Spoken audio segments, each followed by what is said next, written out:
Hola, buenas tardes. Bienvenidos a Creo que tengo algo que decir.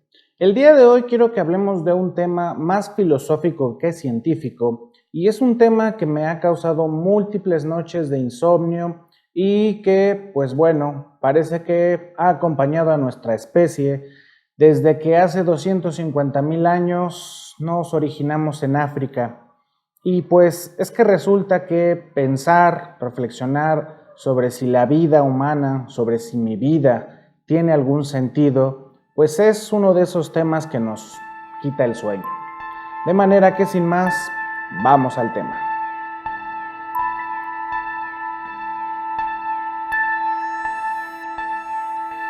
Tratar de responder a la pregunta de que si la vida tiene sentido va a depender mucho del contexto en el que nos estemos moviendo. De manera que voy a utilizarme como ejemplo para poder avanzar en este tema. Yo soy una persona que nació en un país capitalista en la década de 1980, un país que económicamente era atrasado y que actualmente sigue siendo un país en vías de desarrollo, en un país en donde la religión predominante es el catolicismo, con un poco de sincretismo de las creencias de los pueblos originarios. Mi familia era una familia de clase media baja, con un nivel de estudios de educación media superior como máximo, y de manera que yo fui criado en el catolicismo.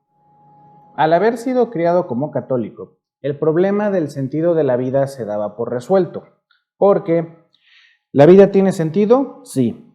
¿Por qué tiene sentido? Porque Dios te creó con un propósito. ¿Qué propósito es ese? Dios se encargará de que lo sepas. ¿Por qué no lo sé aún? Porque no estás cerca de Dios. ¿Qué tengo que hacer? Acercarme a Dios.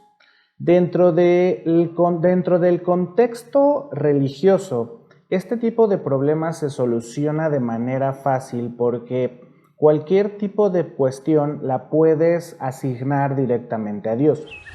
¿Y quién sabe quién hace el rayo y el trueno? ¿Sí, Bart? El líder, maestra. Muy bien, Bart. ¿Y quién inventó la clave Morse? ¡Ay! Yo sabía eso. ¿El líder?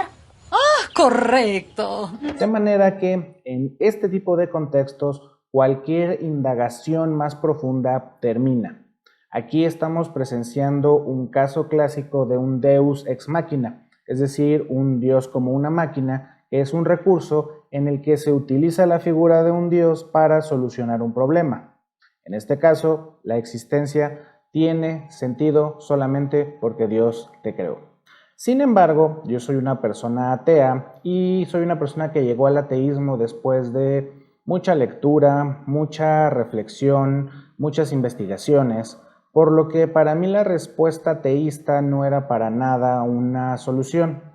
Así que tuve que realizar más investigaciones para poder tratar de encontrar una respuesta al sentido de la vida. Y como toda buena investigación, lo primero que tenemos que hacer es definir qué es lo que estamos investigando. De manera que, en cuanto al sentido de la vida, vamos a utilizar la siguiente definición. Y es que, en palabras de la psicóloga Elvira Cavada Ramos, responsable del Servicio de Psicología de la Clínica Hospital ISSSTE de Orizaba, Veracruz, el sentido de la vida es la manera de ver el mundo, de vivir en el cual todo tiene un significado profundo y vivo. Incluye la libertad y responsabilidad ante la existencia. Arranca al hombre del automatismo para llevarlo a la autonomía y a la autotrascendencia.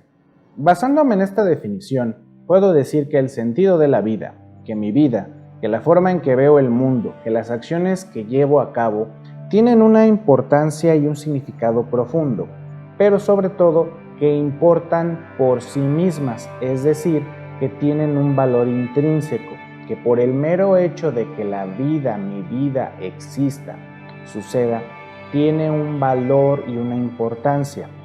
Ahora bien, dado que somos organismos resultado de la evolución biológica de la vida en nuestro planeta, la cual, de acuerdo con las evidencias más indiscutibles, en forma de fósiles de bacterias, datan entre 3.770 millones de años a 4.280 millones de años, es mi opinión que la vida que mi vida y que la vida de cualquier individuo, de cualquier especie en particular, no tiene una importancia intrínseca, no tiene un valor per se.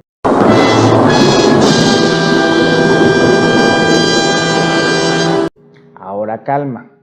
Esto no es necesariamente malo, dependerá del punto de vista en el que abordemos este hecho. Mi postura sobre este problema es desde el ateísmo y desde el existencialismo francés, en particular desde la obra de Jean-Paul Sartre. Sartre nos dice en su libro Conferencia, el existencialismo es un humanismo, que la existencia precede a la esencia. Si nos basamos en las evidencias científicas, podemos ver que primero existimos, primero existen los seres humanos, primero existe la vida y después esta vida tiene la capacidad de definirse, de hacer su esencia, de crearse.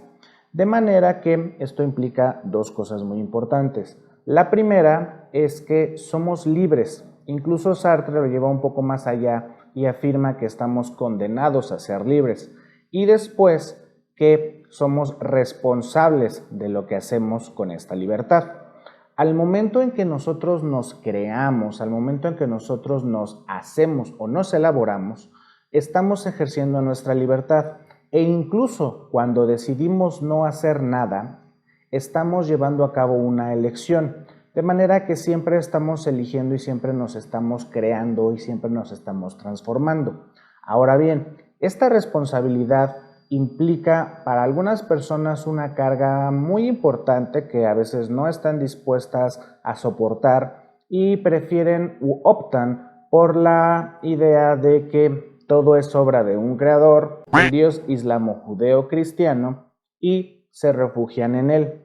Sin embargo, las personas que como yo tenemos esta postura desde el ateísmo y desde el existencialismo o incluso desde otras posturas filosóficas diferentes, consideramos que nosotros le damos sentido a nuestra vida al decidir qué hacemos con nuestra existencia. Entonces, si usted sigue mi línea de pensamiento, nosotros tenemos no solo la posibilidad, sino también la responsabilidad de darle sentido a nuestras vidas. Esta responsabilidad podemos optar por no ejercerla y eso depende de cada quien. Pero en mi caso particular quiero que mi vida tenga sentido y por lo tanto pues le he dedicado muchas horas a tratar de darle ese sentido. Todavía no logro darle sentido, pero esa es una de las razones por las que continúo en este camino de creación y esa es una de las razones de mi insomnio. Dentro de lo que estoy realizando para poder darle sentido a mi vida, hace poco entró en mi radar un concepto que quiero compartir con ustedes o que quizá ustedes ya conozcan, que es el concepto de Ikigai. Siguiendo a Yasuhiro Kotera, Gulkan Garib, Kirsten McEwan y Kathy J. Chamberlain en su artículo Health Benefits of Ikigai, A Review of Literature, es definido como una palabra japonesa que frecuentemente se presenta como propósito en la vida o una vida que vale la pena vivir en la literatura en inglés. Sin embargo, también se ha argumentado que esta palabra no se puede traducir exactamente al inglés. De acuerdo con la doctora Camilla, psiquiatra que en los años 50 trabajaba con pacientes con lepra, Ikigai no es un concepto lógico o filosófico, es un fenómeno que se experimenta cada día que se relaciona con una razón para su existencia. Varios artículos científicos han correlacionado al Ikigai con una mejora en la salud que incluye una baja en la mortalidad y en la discapacidad funcional. Ahora bien, el Ikigai está cada vez más presente en la cultura occidental a través de varios libros, artículos de difusión y conferencias.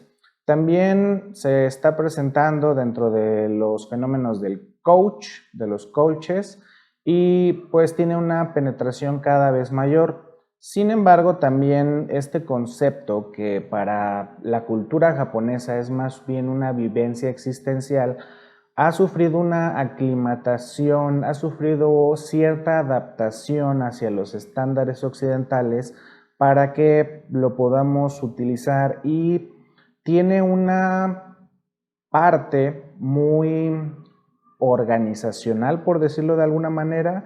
Ha sido tomado por la administración para que pueda aplicarse dentro de las empresas, y pues esto, en mi opinión, le ha quitado un poco de la importancia existencial, filosófica que tenía originalmente. Sin embargo, sigue siendo de bastante utilidad, y precisamente por eso, pues mi interés en realizar ejercicios de Ikigai y de compartirlo con ustedes. Básicamente, el Ikigai, al menos visto desde la perspectiva del mundo occidental, puede verse como un diagrama de Venn, un diagrama de conjuntos en el que se intersectan 4 categorías. La primera categoría es lo que amas, la segunda categoría es en lo que eres bueno, la tercera categoría es por lo que te pagan, y la cuarta categoría es lo que necesita el mundo. Según esta interpretación, cuando se intersecta lo que amas con lo que eres bueno, encuentras tu pasión. Cuando se intersecta lo que amas con lo que el mundo necesita, encuentras tu misión. Cuando se intersecta aquello en lo que eres bueno con lo que te pueden pagar, encontramos tu profesión. Y cuando se intersecta por lo que te pueden pagar con lo que el mundo necesita, encontramos tu vocación. Estas 4 intersecciones están formadas por 2 categorías cada una. Cuando se añade una categoría extra, encontramos experiencias vivenciales que podemos llamar incompletas. Si se conjugan lo que amas con lo que eres bueno y con aquello por lo que te pueden pagar, experimentamos satisfacción, pero sentimiento de inutilidad. Si se conjuga en lo que eres bueno, por lo que te pueden pagar y lo que el mundo necesita, experimentamos algo confortable, pero sensación de vacío. Si se conjuga por lo que te pueden pagar, lo que necesita el mundo y lo que amas, experimentamos entusiasmo y complacencia, pero sensación de incertidumbre. Si se conjuga lo que necesita el mundo, lo que amas y en lo que eres bueno, experimentamos goce y sentido de realización, pero sin riqueza. Solamente cuando se conjugan las 4 categorías experimentamos el Ikigai, es decir, aquello que hace que la vida valga la pena de vivir. Personalmente encuentro muy occidentalizada esta forma de interpretar un concepto que es tan profundo como el Ikigai, y es que en varios de los documentos que consulté se hablaba de que las personas podían experimentar Ikigai en cosas como, por ejemplo, tomar una taza de café favorito, escuchar la música favorita, leer y escribir artículos de investigación, cuidar a un nieto o a un bisnieto, cuidar a un familiar enfermo o mayor. Algunos dicen que su Ikigai es el trabajo y otros dicen que su Ikigai es su familia. Como ven, queda mucho para que en Occidente podamos entender a totalidad lo que es el Ikigai, e incluso podemos preguntarnos si es posible para nosotros como occidentales comprender a cabalidad lo que es el Ikigai, dado que posiblemente sea necesario una crianza, un crecimiento dentro de la cultura japonesa para entenderlo a cabalidad. Pero más allá de algunas limitaciones que pueda tener nuestra visión occidental del Ikigai, el concepto en sí me parece muy atractivo, y la forma de este diagrama de Venn es muy útil para aterrizar las ideas que podamos tener con el fin de darle un sentido a nuestra vida. De cualquier forma, hay que recordar que el sentido de nuestra vida es nuestra responsabilidad. El darle sentido a nuestra vida es nuestra responsabilidad. Y es nuestra responsabilidad porque somos libres. Entonces hay que buscar darnos un sentido de vida lo más agradable posible. A todos los que me hacen el favor de ver este video, de verdad, muchas gracias, en verdad lo aprecio.